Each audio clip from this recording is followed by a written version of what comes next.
Sudah sadar, Bu? Tanya beberapa ibu-ibu yang mengerumuni Bu Nurul, yang kini terbaring lemah di atas sofa panjang. Wanita itu baru saja pingsan, membuat suasana arisan sempat riuh. Bu Nurul perlahan membuka matanya, merasakan kepalanya yang berdenyut nyeri. Bu Santi segera menyodorkan segelas air putih kepadanya. Silakan diminum dulu, Bu. Biar sedikit segar, ucap Bu Santi, membantu Bu Nurul yang berusaha duduk. Ada apa ini? Saya kenapa? Tanya Bu Nurul bingung, pandangannya menyapu ruangan. Tadi ibu sempat pingsan. Apa kurang enak badan?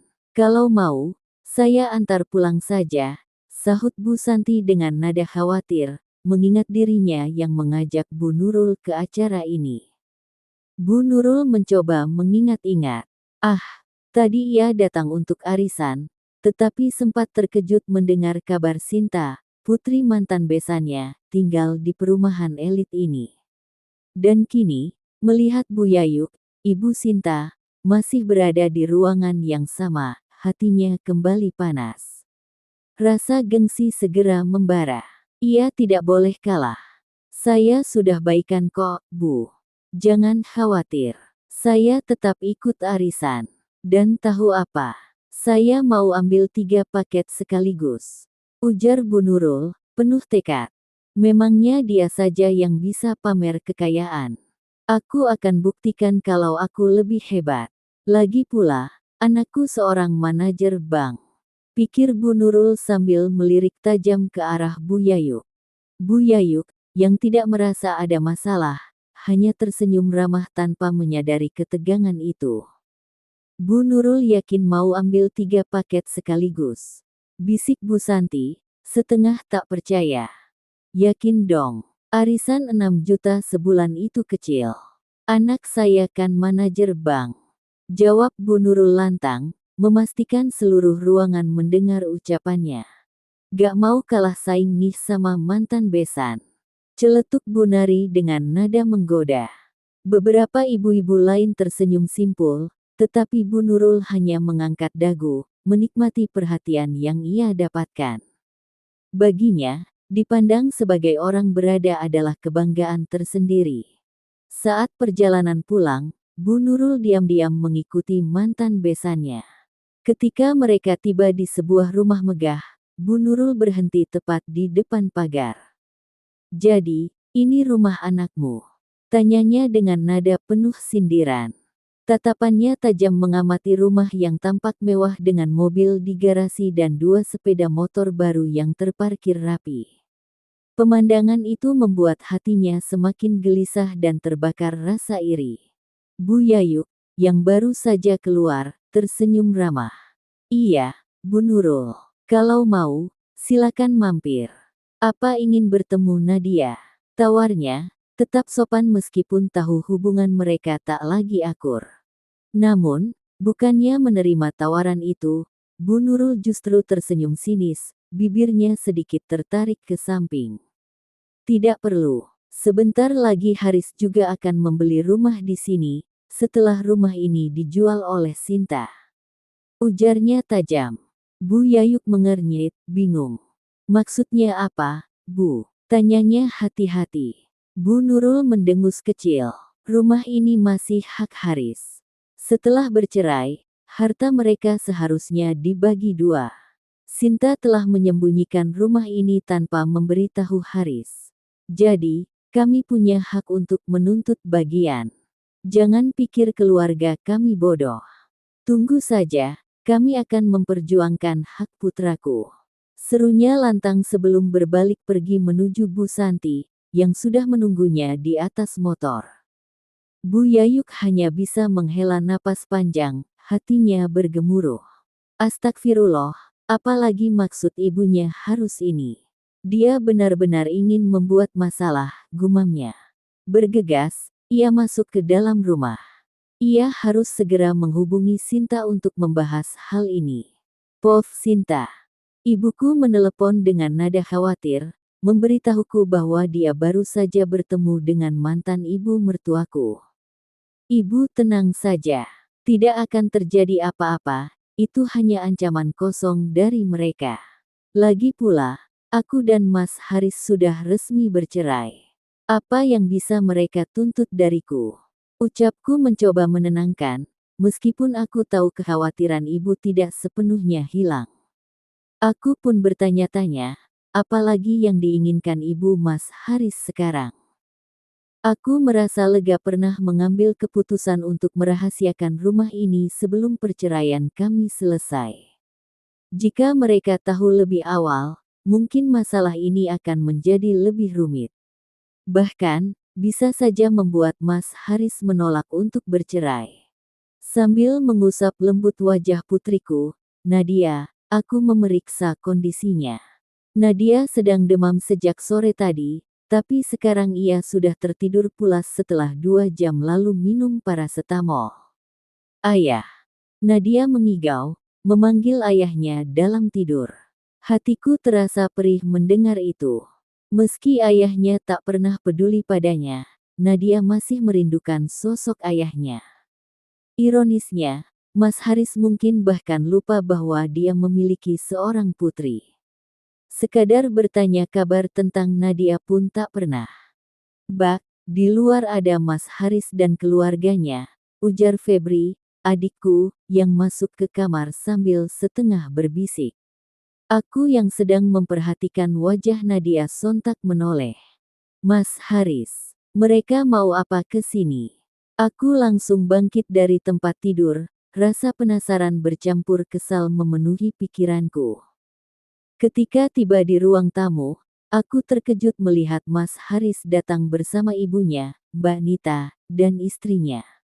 Mereka datang dengan wajah serius, seolah sedang bersiap untuk mengajakku beradu argumen. Rasanya seperti menghadapi kerumunan yang siap mengeroyok. Apa tujuan kalian datang ke sini? Tanyaku dengan nada dingin, tanpa basa-basi. Melihat wajah mereka saja sudah cukup membuatku muak. Jadi kamu menipuku. Kamu pasti merasa puas hidup nyaman setelah mengelabui aku. Sergah Haris sambil melirik ke sekeliling isi rumahku dengan tatapan sinis. Menipu? Maksudmu apa? Aku tidak pernah menipumu. Balasku tajam. Sudahlah, Sinta. Lebih baik kamu jual rumah ini dan bagi 2 hasilnya. Aku punya hak atas rumah ini, sebagai harta bersama setelah perceraian. Kalau tidak, aku bisa menuntutmu. Haris menambahkan dengan nada penuh percaya diri. Rasanya ingin sekali melemparkan sandal ke wajahnya. Betapa menyebalkan mendengar dia berbicara seperti itu, merasa berhak atas sesuatu yang sama sekali bukan miliknya. Benar-benar pria dengan logika yang tidak masuk akal. Jangan buat segalanya lebih rumit. Daripada Haris menuntut dan menghabiskan waktu, lebih baik kamu jual saja rumah ini dan bagikan hasilnya. Adikku punya hak atas rumah ini, sahut Nita, kakak Haris, ikut campur dengan nada sok tahu. Rumah ini tidak ada hubungannya dengan kalian, Mas. Silakan saja kamu menuntut, karena rumah ini atas nama ibuku. Apa kamu pikir aku bodoh? Menuntut harta bersama atas sesuatu yang bukan milik kita berdua. Jadi, sekarang siapa yang sebenarnya mencoba menipu? Balasku tajam, dengan sengaja menekankan setiap kata. Kamu pasti berbohong. Aku tidak akan percaya. Haris meninggikan suaranya, mencoba menunjukkan otoritas yang sudah tidak lagi ia miliki. Kalau tidak percaya, aku bisa tunjukkan sertifikatnya. Tantangku. Kalau begitu, ambil sertifikatnya sekarang juga. Buktikan pada kami. Desak mantan ibu mertuaku, Bu Nurul, sambil menatapku dengan mata penuh tantangan. Tanpa ragu, aku berdiri dan berjalan ke dalam kamar. Aku mengambil sertifikat yang kusimpan di dalam lemari, lalu kembali ke ruang tamu. Dengan tegas, aku menyerahkannya kepada mereka.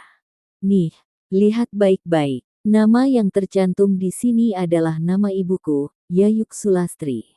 Kamu masih ingat siapa dia, kan, Mas? Ucapku sambil menatap tajam ke arah Haris. Wajah Haris seketika berubah masam ketika membaca nama yang tercantum di sertifikat itu. Nita dan Bu Nurul pun bergantian membacanya, sementara istrinya, Reta, hanya duduk diam menyaksikan kegaduhan itu. Sungguh konyol mereka ini, pikirku. Datang dengan percaya diri meminta hak atas sesuatu yang jelas-jelas bukan milik mereka. Kekonyolan keluarga Haris benar-benar tak tertandingi. Sepertinya rasa malu Haris dan keluarganya sudah hilang sepenuhnya. Mereka dengan percaya diri mengklaim sesuatu yang jelas bukan milik mereka. Aku segera merebut kembali sertifikat yang ada di tangan Nita. Sudah jelas, kan? Kalian lihat sendiri, nama yang tertera adalah nama ibuku. Jadi, berhenti datang ke sini untuk meminta hak yang sebenarnya tidak ada. Jangan ganggu hidupku lagi, Mas. Ujarku, mencoba menahan amarah meskipun dalam hati sudah memuncak. Kamu sombong sekali, Sinta. Ibumu itu cuma penjual sayur. Mana mungkin dia mampu membeli rumah ini? Uangmu juga yang dipakai, kan? Balas Haris dengan nada menghina. Aku menunjuk Haris dengan tegas, emosiku akhirnya tak tertahan. Jangan pernah menghina ibuku. Memang dulu kami miskin, tapi sekarang keadaan sudah berubah. Kalau kamu masih mau menghina si miskin, kenapa kamu datang untuk meminta harta yang katanya dari orang miskin ini? Hah! Serangku dengan nada penuh kemarahan. Haris terdiam sejenak, matanya memancarkan emosi, tetapi dia tak bisa membalas. Kami hanya meminta hak Haris. Kamu itu penipu. Tukas Bu Nurul, mantan ibu mertuaku, dengan nada sengit. Hak apa yang ibu maksud? Jangan mempermalukan diri sendiri dengan membawa omong kosong seperti ini. Jawabku kesal. Wanita tua ini benar-benar tak tahu malu. Jangan tunjuk ibuku seperti itu. Bentak Haris. Kalau begitu, kamu nasihati ibumu sendiri. Sudah tua, masih saja sibuk mencari masalah dengan penyakit hati seperti ini. Balasku tajam. Kita bawa ke pengacara saja, Haris. Biar dia tahu rasa, timpal Nita dengan nada penuh tantangan. Benar, Mbak. Tunggu saja, Sinta. Aku akan membawa masalah ini ke jalur hukum. Ancam Haris. Silakan, coba saja. Paling nanti kalian cuma jadi bahan tertawaan orang lain, balasku dengan sinis. Ketar-ketir, ya, kelihatan, kok, sindir Nita. Lakukan apa yang kalian mau. Tapi sekarang, tinggalkan rumahku. Bentakku, menunjukkan pintu dengan tegas. Betul. Cepat pergi dari sini. Kalian hanya datang untuk membuat keributan saja, imbuh Febri dengan nada geram, berdiri di sampingku. Mereka akhirnya pergi dengan raut wajah kesal, tapi aku tahu masalah ini belum sepenuhnya selesai. Akhirnya mereka pergi juga, meskipun mantan ibu mertuaku masih tak bisa menahan amarah, mengumpat dengan kata-kata kasar yang keluar dari mulutnya. Setelah memastikan mereka benar-benar meninggalkan rumah, aku berniat untuk mengunci pagar. Namun, sesuatu yang tak terduga justru terjadi. Mas, jadi ini rumah pelakormu. Teriak Nita dengan histeris saat melihat Lia dan Devan berboncengan motor, tampaknya baru pulang dan tidak menyangka akan bertemu dengan keluarga Haris di sini. Devan ternyata tak bisa menyembunyikan rahasianya lebih lama. Istri keduanya yang selama ini disembunyikan, akhirnya ketahuan. Nita langsung menjerit, menyaksikan rumah yang dibelikan Devan untuk Lia. Kamu juga belikan dia mobil. Pekiknya, semakin emosi. Tak puas dengan itu, Nita menendang Lia hingga terjatuh dan terus menyerangnya seakan-akan hilang kendali. Devan berusaha keras menahan istrinya, yang semakin membabi buta menyerang Lia. Ia tak bisa memahami kenapa keluarga Haris tampaknya diam saja melihat kekacauan yang terjadi. Biarkan aku yang mengurusnya, Mas. Kamu tidak perlu menahanku, teriak Nita, berontak dan mencoba melepaskan diri dari pegangan Devan. Kita bisa bicarakan dengan baik-baik, Nita. Tidak perlu kekerasan, kata Devan, berusaha tenang. Tidak ada lagi yang bisa dibicarakan dengan baik, Mas. Kamu bilang tidak memberi apa-apa padanya. Tapi kenapa kamu belikan dia rumah ini dan mobil? Sementara aku minta mobil baru, kamu bilang tidak punya uang dan itu boros. Suara Nita meninggi, terlihat sangat emosi. Ternyata kamu yang menikmati semua yang suamiku punya. Apa kamu tidak malu? Jadi istri kedua hanya demi harta. Karena suamiku kaya, iya kan, pelacur. Jerit Nita, melepaskan diri dari pegangan Devan yang sudah kewalahan menahan tubuh istrinya. Tak lama kemudian, Ibu Lia keluar, melihat keadaan yang mulai memanas. Lia bangkit perlahan sambil memegangi perutnya, menatap dengan tajam ke arah Nita. Jangan ganggu putri saya lagi. Pergi dari sini. Ibu Lia mengusir Nita dan keluarganya dengan tegas. Siapa kamu yang berani mengusir kami? Wanita tua bau tanah, justru kamu yang harus pergi dari sini. Rumah ini dibelikan oleh suamiku. Nita membalas dengan nada penuh amarah. Benar, kalian pasti keluarga miskin yang memanfaatkan menantu saya. Saya yakin kalian menggunakan pelet untuk membuat Devan jadi royal. Mantan ibu mertuanya menambah kecemasan, berbicara dengan penuh tuduhan. Dasar wanita iblis, kamu pasti bekerja sama dengan dukun untuk memikat Devan. Teriak Nita, berlari mendekati Devan. Mas, usir dia dari rumah ini. Rumah dan semua isinya adalah aku dan Gea, bukan mereka. Sadarlah, Mas. Kamu sudah terkena pelet dari mereka. Kamu harus diruqyah agar bisa sadar. Nita meracau, mencoba meyakinkan Devan. Apakah benar Lia menggunakan pelet? Aku juga tidak tahu. Meski Lia dikenal ramah dan baik hati, kali ini aku memihak Nita. Sebagai sesama perempuan, aku tidak mendukung perselingkuhan, apalagi peran sebagai perebut suami orang. Balasan itu pasti ada, Mbak. Lihat saja, sekarang dia merasakannya lebih berat. Celetuk Febri dengan suara agak keras, menyaksikan keributan yang semakin memanas. Dasar anak kecil, kamu tidak usah ikut-ikutan menghakimi. Apa yang kamu tahu soal rumah tangga? Apakah kalian ini sudah tahu soal Devan selama ini tapi memilih diam saja? Hah. Bentak mantan ibu mertuaku, Bu Nurul, melotot tajam ke arah kami. Tidak hanya aku dan Febri yang menyaksikan, para tetangga yang mendengar keributan ini pun ikut keluar dan melihat pertengkaran tersebut. Pasti kalian sudah tahu sejak lama, apalagi bertetangga. Jadi, kamu sengaja menyembunyikan perselingkuhan suamiku, Sinta. Apa kamu ingin balas dendam padaku? Apa salahku sampai kamu tega menyembunyikan kebusukan mereka? Cecar Nita dengan penuh emosi, menuduhku terlibat dalam perbuatan curang suaminya. Padahal, aku tidak pernah ikut campur dalam urusan rumah tangga mereka. Beruntung Haris sudah menceraikanmu. Dasar mantan menantu iblis. Umpat Bu Nurul dengan nada tajam. Astagfirullah.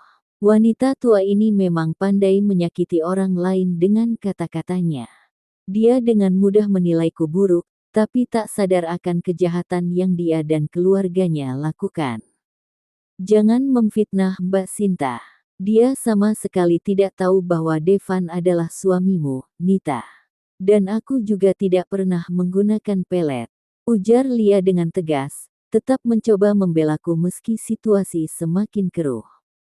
Jangan pura-pura baik. Kalian hanya saling menutupi kebusukan masing-masing. Teriak Nita dengan penuh kebencian. Apa yang Lia katakan benar, Sinta memang tidak tahu tentang hubungan kami, timpal Devan, mencoba meredakan suasana. Dan satu lagi, Nita, aku bersama Lia bukan karena pelet. Aku memilih dia karena dia lebih baik darimu. Apa maksudmu dia lebih baik dariku, Mas? Dia ini perusak rumah tangga. Perempuan seperti dia jelas bukan wanita baik-baik, dia hanya pelacur. Plak. Devan menamparkan Nita dengan keras, wajahnya memerah dengan amarah yang tak tertahan. Tamparan itu bukan hanya fisik, tetapi juga tamparan emosional karena Devan membela Lia. Lia bukan wanita murahan. Dia istriku.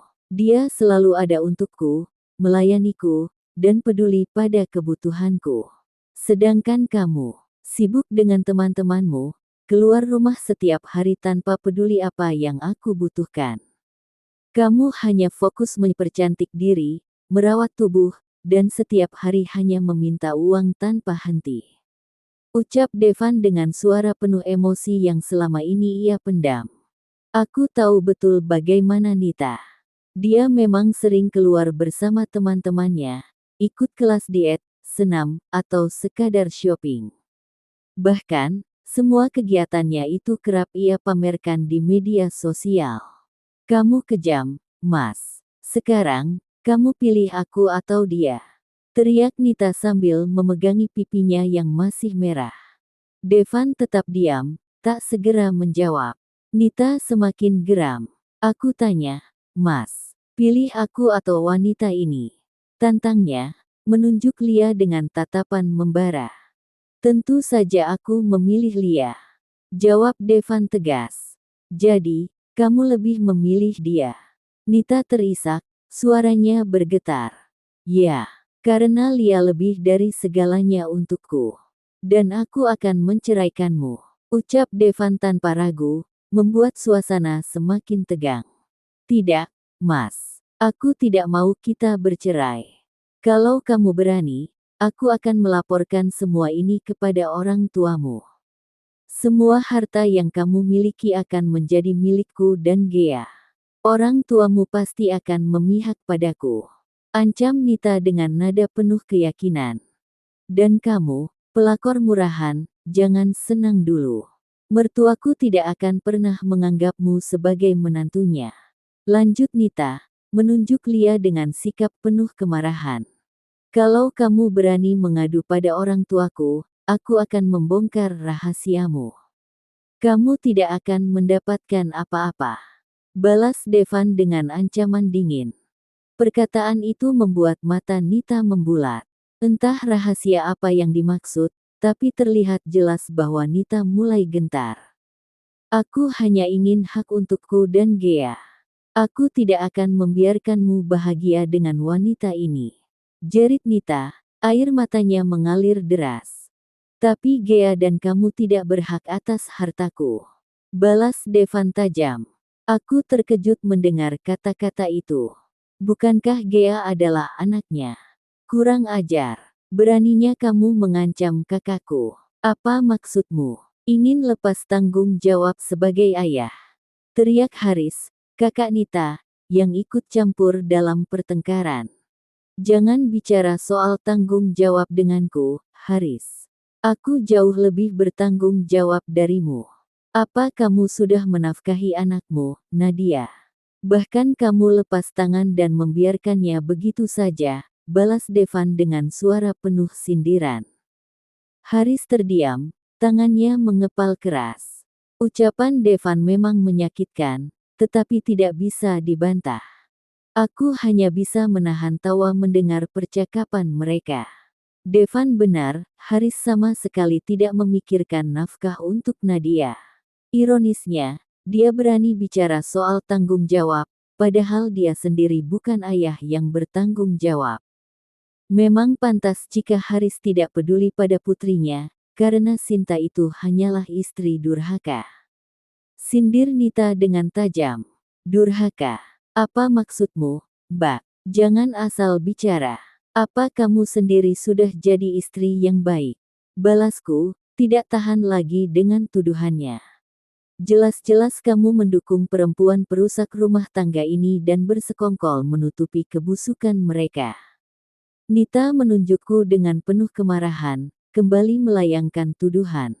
Aku tidak pernah mendukung perselingkuhan, apalagi ikut campur urusan kalian. Apa yang mereka lakukan memang salah, tapi mungkin ini adalah balasan dan pelajaran untukmu. Jawabku dengan nada dingin. Bak, kamu selalu bersikap zalim pada rumah tanggaku dulu. Bertahun-tahun aku menikah dengan Mas Haris, kamu dan ibumu tak henti-hentinya mengganggu. Selalu meminta gaji Mas Haris, membiarkan aku dan Nadia sering kelaparan demi kalian menikmati hasil kerjanya, bahkan mendukung Mas Haris menikah lagi. Dan sekarang, ini balasan yang pantas untukmu. Rasakanlah. Kenapa kamu menangis? Ikhlaskan saja, Mbak, karena kamu memang pantas mendapatkan ini semua. Wajah Nita memerah, matanya menatapku penuh amarah. Nita berbeda denganmu. Sergah Bu Nurul, ibu Mas Haris, dengan suara lantang. Tentu saja aku berbeda. Balasku tanpa ragu. Aku dulu adalah istri yang selalu menerima kezaliman. Suamiku hanya memberi nafkah 30.000 sehari, sementara gajinya kalian kuasai. Sedangkan Nita, dia selalu hidup berkecukupan, tapi tak pernah bersyukur. Ingat, Mbak, hukum tabur tuai itu nyata. Kata-kataku membuat seluruh keluarganya terdiam, tapi mata mereka memancarkan kebencian. Aku tahu ucapanku benar, dan mungkin saja langsung menusuk hati mereka. Suasana mulai riuh dengan suara tetangga yang sejak tadi hanya menjadi penonton. Aku melirik ke arah mereka yang mulai berbisik-bisik. Maaf, tapi aku bahagia melihat kehancuranmu. Tambahku, lalu tanpa menunggu reaksi mereka, aku mengajak keluargaku masuk ke dalam rumah. Biarkan mereka menyelesaikan drama mereka sendiri. Sinta, dasar kurang ajar kamu. Suara Bu Nurul memekik dari belakangku, tetapi aku memilih mengabaikannya. Bu Nurul pulang ke rumah Nita. Bu Nurul memutuskan untuk menemani Nita pulang ke rumah. Ia merasa khawatir jika Nita harus sendirian dengan Gea di tengah situasi seperti ini. Mas Devan, udah pulang, Bu. Gumam Nita dengan suara bergetar. Mas Devan. Seruan itu terus keluar dari bibirnya. Tangis Nita tak terbendung, penuh rasa rindu dan kecewa. Tenang, Nak. Besok ibu akan suruh Devan pulang dan meninggalkan perempuan itu. Kamu fokus istirahat dulu sekarang, ucap Bu Nurul lembut sambil memeluk putrinya. Bagaimana aku bisa tenang, Bu? Suamiku lebih memilih perempuan lain daripada aku. Dan Sinta. Dia mengejekku, Bu. Sakit hati ini rasanya. Ini bukan karma, kan, Bu? Aku nggak pernah salah padanya. Dia saja yang memang nggak pantas buat Haris. Suara Nita semakin lirih, terbayang kembali ucapan Sinta yang dengan bangga melihat dirinya terpuruk. Harga dirinya terasa hancur. Kamu nggak salah, Nak. Ibu yakin perempuan itu sudah menggunakan cara-cara licik, mungkin semacam pelet. Ibu akan bantu kamu cari orang pintar buat menghilangkan pengaruhnya dari Devan, jawab Bu Nurul penuh keyakinan. Ia perlahan membantu Nita bangkit dari lantai dan membawanya ke sofa. Kamu bisa masuk angin kalau duduk di lantai begini, kata Bu Nurul sambil bersusah payah memapah putrinya. Gea, anak Nita, saat itu sedang dititipkan di rumah neneknya. Nita merasa lebih tenang karena Gea berada di tempat yang aman. Pagi di rumah Nita. Pagi itu, Nita sibuk bersiap-siap untuk pergi ke rumah mertuanya. Ia berniat mengadukan perbuatan Devan kepada keluarga besar suaminya. Nita yakin mereka akan mendukung dirinya. Kamu nggak ajak ibu ke sana? Tanya Bu Nurul saat masuk ke kamar Nita. Iya, Bu. Aku memang mau ibu ikut. Aku butuh bantuan ibu untuk berbicara nanti, jawab Nita, mantap. Sementara itu, Haris memperhatikan istrinya, Reta, yang tampak cantik dan rapi di pagi hari.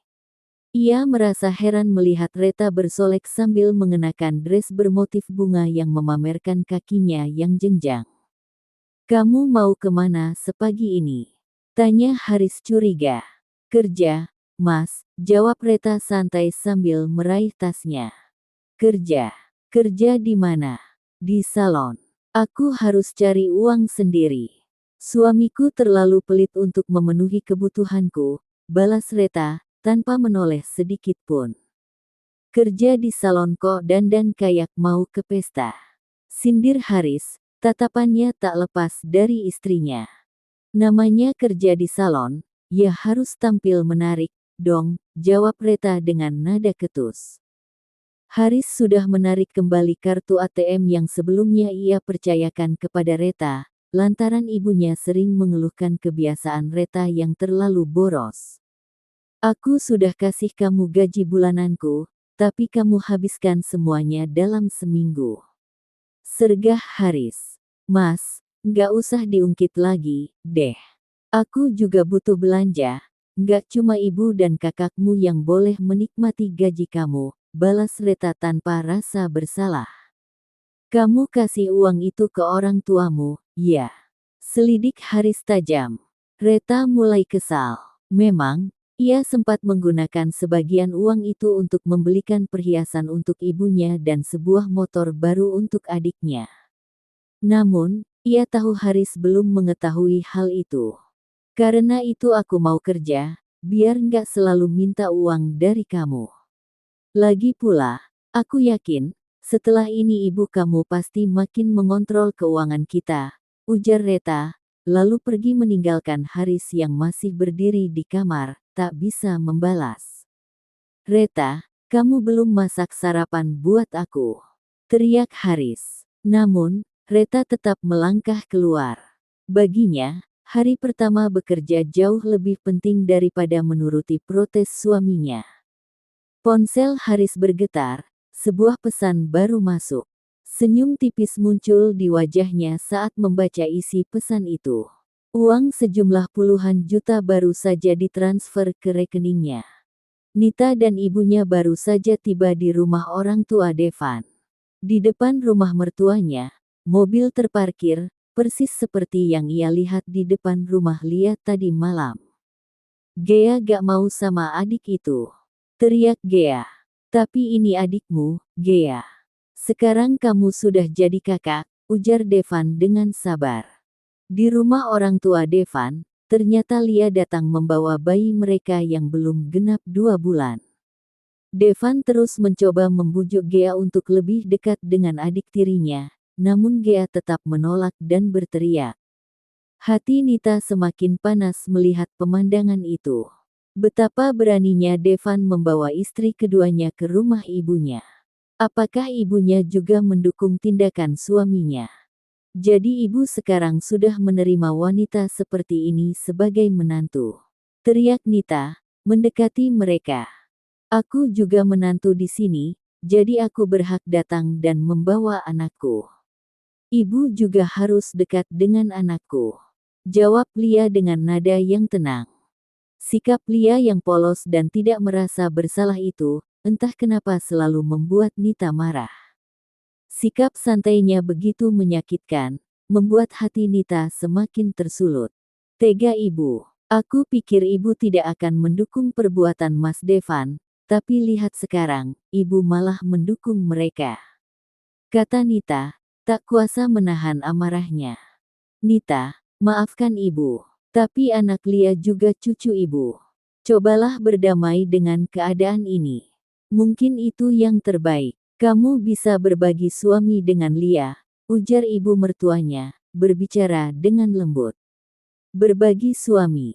Nita mengulang kata-kata itu, tak percaya bahwa itu yang baru saja diucapkan oleh ibu mertuanya. Kenapa tidak? Lia juga baik, dia siap berbagi suami denganmu. Devan, kamu harus berlaku adil pada istrimu. Jangan hanya tinggal di rumah Lia. Bagilah waktu dengan Nita supaya dia tidak cemburu, pinta Bu Lastri, mencoba menengahi. Aku tidak mau berbagi suami. Nita hampir berteriak. Lihat saja, Mas Devan baru saja menikahi perempuan ini, tapi dia sudah membelikan rumah dan mobil untuk Lia. Lalu bagaimana denganku? Devan juga membelikan mobil untuk Nita. Kamu tidak boleh pilih kasih. Bu Lastri berusaha menenangkan situasi. Devan dan Lia saling pandang. Lia menggelengkan kepala seolah menolak permintaan sang ibu. Ibu lihat kan, wanita itu sudah memanipulasi Devan supaya tidak menuruti keinginanku.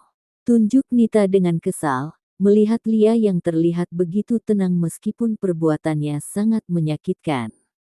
Lia, kamu tidak boleh melarang Devan berlaku adil. Nita tetap istri pertama Devan. Tegas Bu Lastri, mendukung Nita. Nita merasa sedikit lega karena mendapat dukungan dari ibu mertuanya. Kamu ini, sudah dibaik-baikin malah jadi sombong. Harusnya Bu Lastri tidak menerima dia. Suruh Devan ceraikan wanita ini. Ujar Bu Nurul, menatap Lia dengan sinis. Sebagai ibu Nita, saya tidak akan pernah terima jika putri saya disakiti. Atau kita laporkan saja mereka, Nita. Keduanya bisa dipenjara. Mereka menikah tanpa izin darimu, itu jelas ada pasalnya. Seperti yang terjadi pada anaknya temannya ibu kemarin, yang melaporkan suaminya, ujar Bu Nurul, membuat wajah Lia terlihat puas. Namun di balik itu, ada rasa takut yang muncul saat mendengar ancaman laporan. Aku lebih memilih melaporkanmu, Mas. Pilih, cerai atau aku laporkan kalian berdua. Ancam Nita, dengan nada yang semakin tegas, seakan ia memiliki kekuatan baru untuk menakuti mereka. Silakan saja, kami tidak takut, jawab Lia sambil menoleh ke arah Devan di sampingnya. Devan tetap diam, wajahnya tampak bingung, terjebak di antara dua istrinya. Nita, jangan begitu. Biarkan ibu yang membujuk Devan untuk lebih adil pada kalian berdua, pinta Bu Lastri, berusaha menenangkan situasi. Mas, jangan takut pada mereka. Ceraikan saja dia, Mas. Gea juga bukan anak kandungmu, kan? Ujar Lia. Kalimatnya membuat semua orang terkejut mendengar pengakuan tersebut. Kamu pelakor. Sekarang kamu fitnah cucu saya. Ada bukti kamu mengatakan begitu. Ujar Bu Nurul, berdiri dengan marah, tak terima cucunya difitnah. Mas Devan yang sendiri mengatakan pada saya bahwa Gea bukan anak kandungnya. Mas, tunjukkan bukti pada mereka. Nathanlah satu-satunya anak kandungmu, kan? Jawab Lia dengan percaya diri. Nita kini terdiam, wajahnya menunjukkan ketakutan. Lia, kamu keterlaluan. Fitnah itu tidak bisa dibiarkan begitu saja. Seru Bu Lastri, tak terima dengan tuduhan Lia. Ibu, lihatlah sikap aslinya sekarang. Tunjuk Nita dengan marah, sambil memandang Lia. Tapi, apa yang dikatakan Lia itu benar, Bu. Nita sudah hamil dengan pria lain sebelum menikah denganku. Aku sudah lama tahu ini, ucap Devan dengan suara lirih, mengungkapkan kenyataan yang selama ini disembunyikan. Sementara Gea, yang sedang bermain boneka di depan televisi, tidak mendengar percakapan ini. Bu, aku ingin bercerai dengan Nita. Lanjut Devan dengan tegas. Tidak, Mas. Itu fitnah. Jawab Nita, mencoba membantah dengan keras. Nita, jangan sembunyikan kebenaran ini. Jujurlah pada mereka, termasuk ibumu. Aku sudah tidak bisa menutupi rahasia ini lebih lama lagi. Jika aku terus diam, suatu hari nanti, Gea akan menikah, dan aku tidak akan bisa menjadi wali untuknya, ujar Devan dengan perasaan lega, akhirnya mengungkapkan apa yang selama ini dipendam. Aku akan bunuh diri jika kamu ceraikan aku, Mas. Itu semua hanya fitnah, Bu. Teriak Nita. Matanya mulai berkaca-kaca, tampak frustasi dan terpojok. Bersambung.